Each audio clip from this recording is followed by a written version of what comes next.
ادم طلع التيك يا بابا، طلع التيك. الأجل.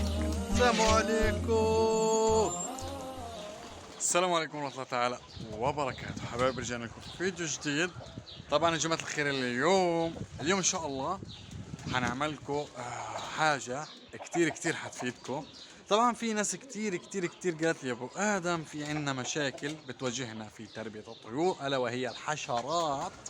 فان شاء الله اليوم هنشرح لكم ايش هو الاشي اللي لازم انتم تجيبوه، وصراحة متوفر وين ما كان. لو انت ماشي في الشارع بتلاقيه.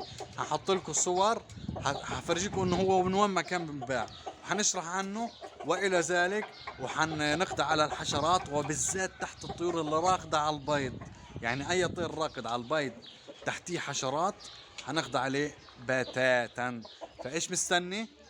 اربط حزمة الامان وانزل تحت واشترك في القناة وفعل تنبيه جرس الفاق بحيث يصلك كل جديد، وانطينا لايك وخلينا نروح وليتس جو.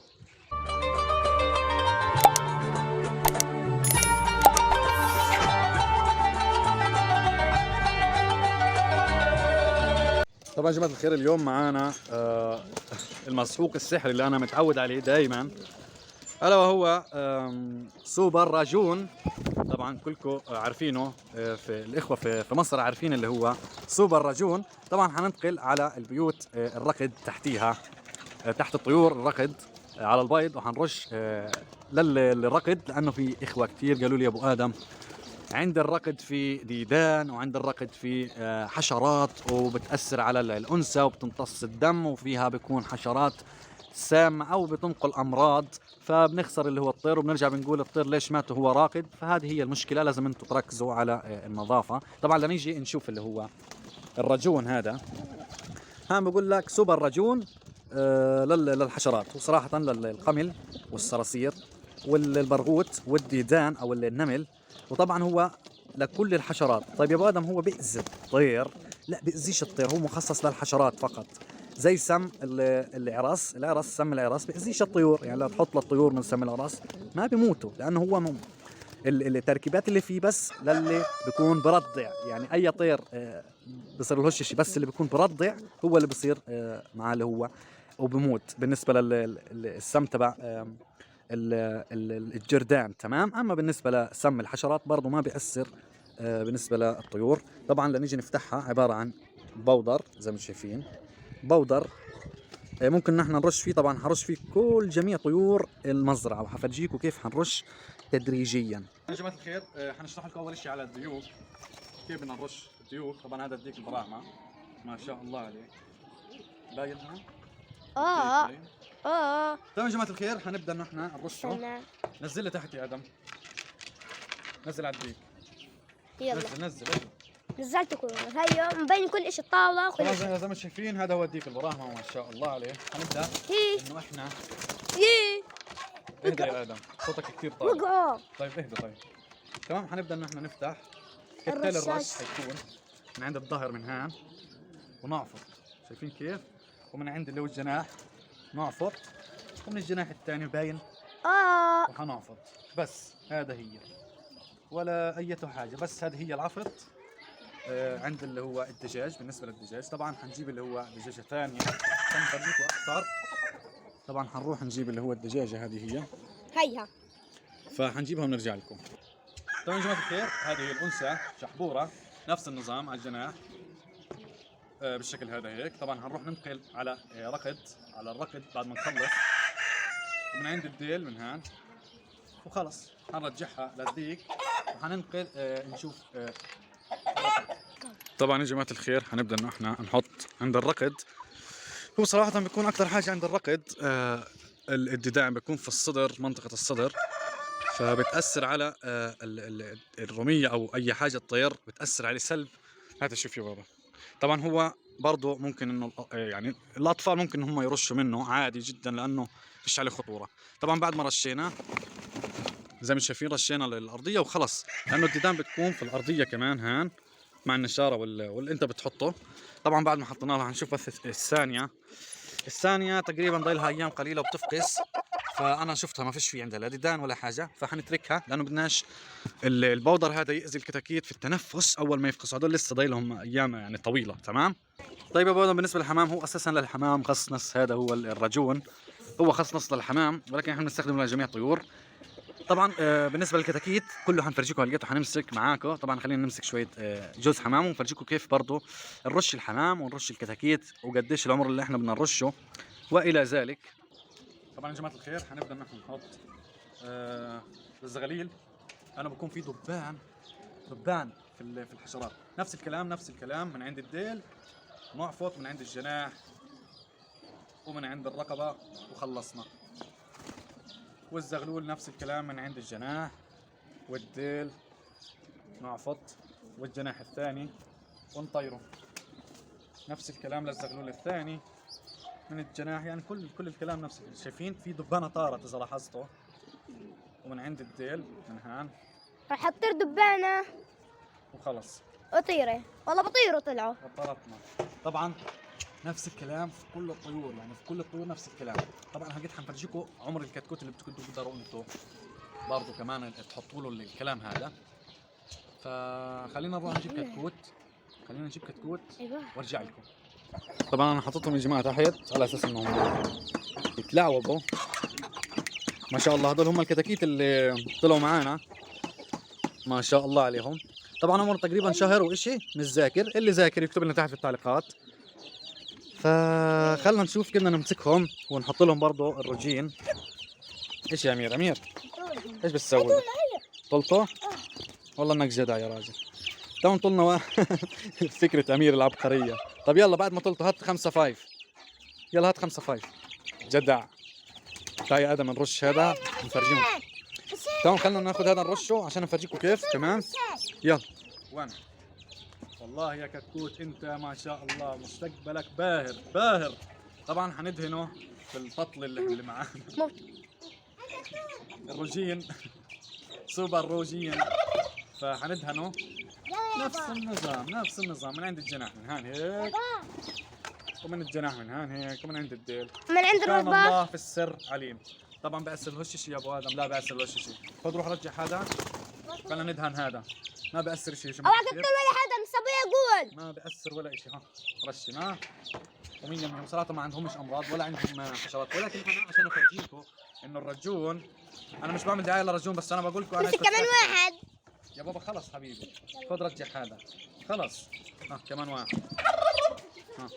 ها انا مش بعمل دعايه لرجون، لا والله، بس انا بقول لكم انه هذا انا اللي بستخدمه وهو المناسب لطرد الحشرات وقتلها بتاتا. خذ يا امير خذ، يلا امسك العصفور. بدوش اياه انت بدكش اياه ولا انت بدكش اياه بدوش. تعال يا امير ميرو روح وديه. تمام بدي افرجيكم شيء ثاني كمان بينفع للبط، هنشوف ايش بدنا نسوي عند البط. ليتس جو. طبعا يا جماعه الخير مكان الركض حنحط اللي هو الروجين. يلا ليتس جو نسمي بالله. طبعا هذه هي انثى راقده، حنحط لها روجين عشان اللي هو الفاش والكلام هذا. حنحط كمان روجين هان، وصراحه مش بضرهم بل بالعكس يعني مفيد لهم. طبعا هذه هي الانثى. طبعا اذا حابين نحن نفحص بيض الباط تحت اللي هو الباط، اكتبوا لنا تحت في التعليقات. خلينا نفحص هذه ايش عبير، ونفحص بنت عبير اللي راكضه على البيض هان. حسه دافي. والله عندي سخن. دافي. هي قامت تو، هي اساسا في النهار بتقوم لما تيجي انا بتلاقيها بتقوم.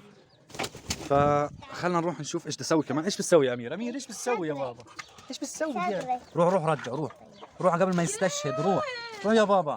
طبعا شرحنا لكم بما فيه الكفايه. خلينا نروح نجيب اللي هو الطعام، لانه هذه احلى لقطه في التربيه، ان احنا نطعم الطيور. جو.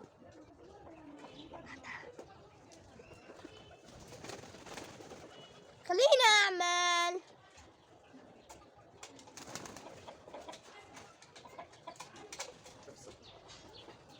طبعا يا جماعه الخير حندخل على البيت ونطعمي طيور الاعلاف. بسم الله ما شاء الله، زي ما شايفين ركضنا له زرفيل هان فصار متطور الباب. بسم الله ما شاء الله. الحمام تحتينا بتلعب، فحنحط له الطيور الطعام. طبعا هذا هو الطعام. طلعت الدجاجة زي ما شايفين بدنا نحن نحط له طعام، ويواكبوا تجميع البيض، وهذه الوقافة والمية عندهم، كل شيء عندهم و100%. هنبدأ نحن نسكر عليهم وحننتقل لبيت ثاني. طبعا الحمام مرافقني، وانا صراحة بطعمهوش لاخر واحد لانه بدي اياه يلحقني، هيك منظر حلو وهو بيلحق فيا، فبترك طعامه للاخر. ادم ادم ادم ادم تعال طلع الديك يا بابا، طلع الديك طلع الديك. بالعجل بالعجل بالعجل. طلع حطه في البيت الثاني، حطه في البيت الثاني، حطه في البيت الثاني. يا مالك بالهنا. طبعا يا جماعة الخير حناخذ اللي هو الكتاكيت، حنطلعهم. طبعا حستدرجهم في هذا، هو اكلهم مش هو هذا، هو اكلهم علف. نمرة 1 بروتين 22، ولكن احنا حنستدرجهم على اساس ان احنا نحطهم في البيت، وبعد هيك حناخذ اللي هو العلف تبعهم. حط لهمش يا بابا، حط لهمش، ها شايف بطلوا يحطهم. تمام، طلوا لي اياهم قبل ما تقولهم خلينا طعمي اللي هو السمان. صراحة السمان منظره كيوت كثير وحلو، وبقع قاعد ما شاء الله عليه. مصدومة هذه ما شاء الله. هات اللي وقع، روح هات اللي وقع مع اخوك، روح مع اخوك. في كمان 1 2 3 4 5 6 7، ضايل كمان واحدة. هنحط لهم اللي هو الطعام في البيت، هنحط لهم الطعام زي ما شايفين، وحنجيب اللي هو وقعوا ما شاء الله عليهم، وحنطلع كل الكتاكيت ونرجع لكم. طبعا هذا هو علف نمرة 1، لسه ما زلت بحط لهم علف نمرة 1. طبعا خلطته بس شوية حبوب على اساس انه اخفف علي اللي هو الطعام، فحنحط لهم الاعلاف، عندهم ميتهم، عندهم كل شيء 100% وخلص.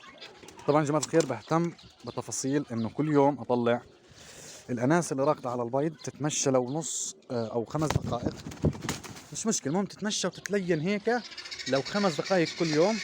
وكمان احط لها اللي هو الطعام زي ما شايفين، بديها له الشرب، بديها له الشرب والطعام.